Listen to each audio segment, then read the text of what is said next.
more honest about the nature of male-female coupling. Divorce is becoming incredibly hilarious and fraught. Marriage was created for land ownership and things like that. I think there's a distinction that has to be made between pair bonds and marriage, right? Marriage is a government concept. Marriage is a contract. Marriage is a legal status. But in marriage, you hope marriage will end in death. You hope that you will be together until one or both of you die.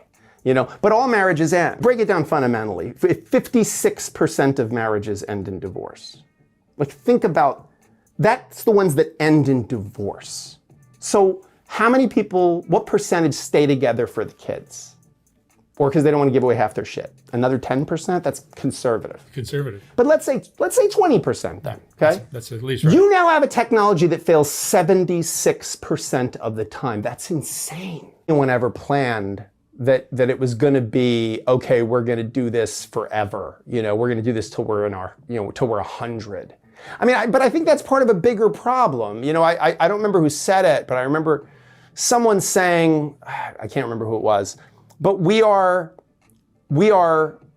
prehistoric creatures, right? Like we are biological creatures living in medieval institutions like education, work, with godlike technology. How do you think that ends? Like you think that ends in happily ever after? Like, that's insane. Like, marriage was not designed. You buy a house. You do a HUD-1, a lead paint disclosure. You got to sign all these things that this is how much the interest is going to be, and this is what you get married. You don't get a fucking pamphlet. You don't get anything. You just did the most legally significant thing you're ever going to do other than die. And no one has explained any of it to you. People come into my office and they go, well, my retirement account, that's in my name. And I'm like, yeah, it doesn't matter. It's in your name. Okay, was it acquired during the marriage? Okay, she's got half of it. Well, I have this bank account, but it's in my sole name. It's money that I inherited from my mom. I'm like, okay, and it's in your name. Yeah, but you inherited that money during the marriage. Yeah, and did you put money that you earned during the marriage in that account also? Yeah, okay, that's commingled and transmuted. That's now marital property. So they don't know that. Why? Because no one tells them that when they're getting married. You spend more time talking about the cake than you do talking about the fact that you just opted out of the title system. That's gigantic. You can't legally change the beneficiary of your life insurance, even to your children if you're married, without your spouse signing a consent to that. No one tells you that when you can get married. Elvis can marry you for $20 at a drive-through cathedral. And it's a legal status, a massive legal. You buy your spouse a Rolex, you bought yourself one half of a Rolex. You buy someone a birthday present who you're married to, you bought yourself one half of that birthday present. Nobody knows. People don't know that. They learn that for the first time in my office or in a courtroom. That's insane. What other thing in the world, like anything else, any other contract, you would say, well, wait a minute, no one explained that to me. No one explained that to me. When I leased this car, no one explained to me that there's wear and tear. It doesn't say it anywhere in the contract, right? Okay, marriage contract doesn't say that. It doesn't say, oh, and by the way, you're opting out of the title system and your retirement assets and all these other things. And if there's any debts, and you could have enhanced earning capacity or celebrity goodwill that has to be valued by forensic accountants that'll cost you $100,000. No contract that says that. It just says, yep, we're getting married. It's 2 witnesses, we're good. Like, what other contract in the United States or anywhere has that lack of disclosure and is that binding? None. Zero. None. If it didn't work for Billy, Jack, and Jill that tried going up the hill, then it's not gonna work for me. I am no different. I am not special. If almost 76% of people get a divorce, I will be a part of the pack. Because you know what? I'm a quitter. That is why I am not marriage material. I give up real quick. Real quick. I am not a ride or die. I do not put up with any and everything. I will not love you unconditionally. That is your mama's job. My love has conditions. My love has boundaries. So it will not be till death do us apart. I will be out of there real quick.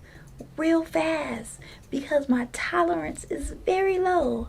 My patience for bullshit is very low. So I know I cannot hang it in there. I can't ride it out. I can't thug it out because it will get old fast. I will get tired quick. And that is just me. I realize I am not in a delusion to think I am superior and to think that I will hit the lottery when it comes to marriage.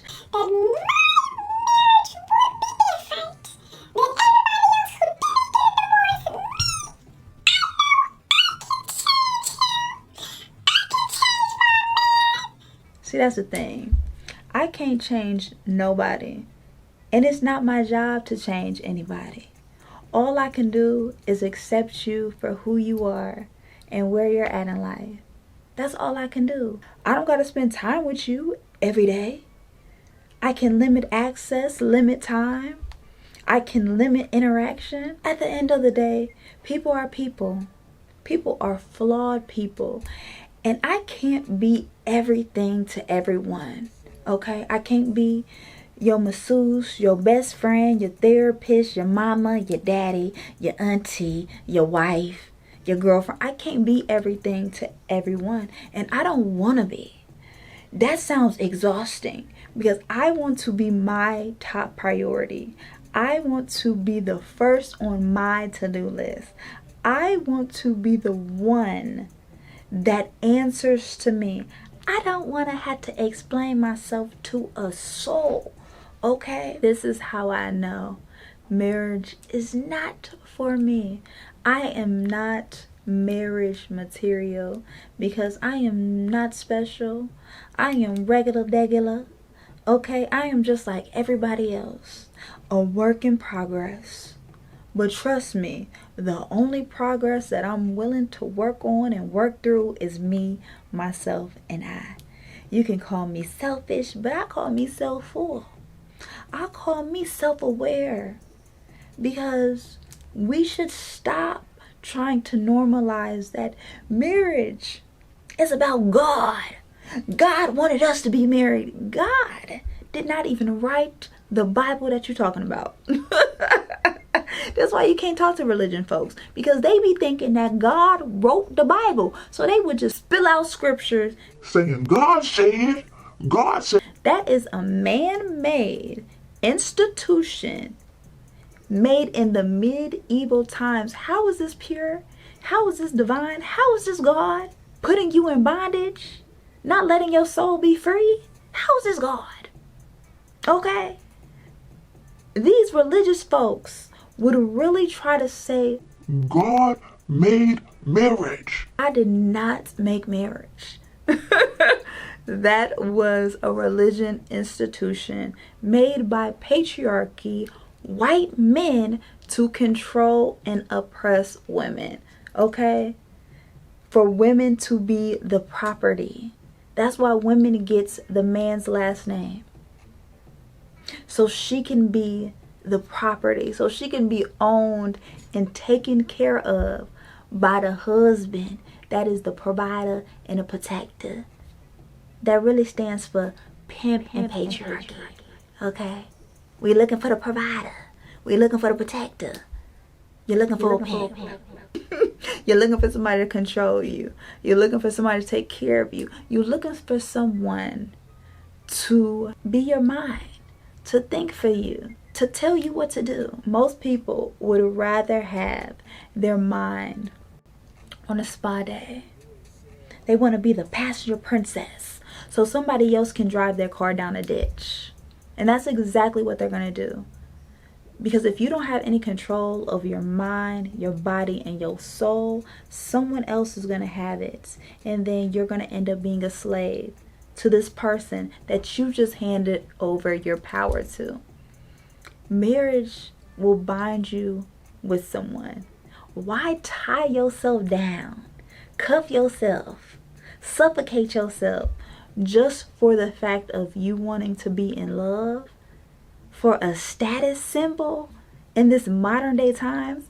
Please really do your research before you get yourself in trouble. You get yourself in trouble. Because at the end of the day, divorces are painful and marriage is hard. They always telling me on the internet, marriage is so hard. It's so hard. You better put your warrior cap on. Why would I want to have to do all that work with somebody? It's us against the world. I don't want to fight you or this world. How about that? How about that? I don't want to have to fight with nobody because marriage is so hard. That sounds so exhausting. The red flags be right there, but we still romanticize marriage to a T because we think that we are special. We think that we are different. We think that we can ignore the facts and stay in our feelings. It got to be more than love. It got to be more than money. It got to be more than validation towards why you want to get married to somebody, to bind you with this person. Because at the end of the day, you can't control everybody. You can't control nobody. The only person you can control is yourself. I am not marriage material.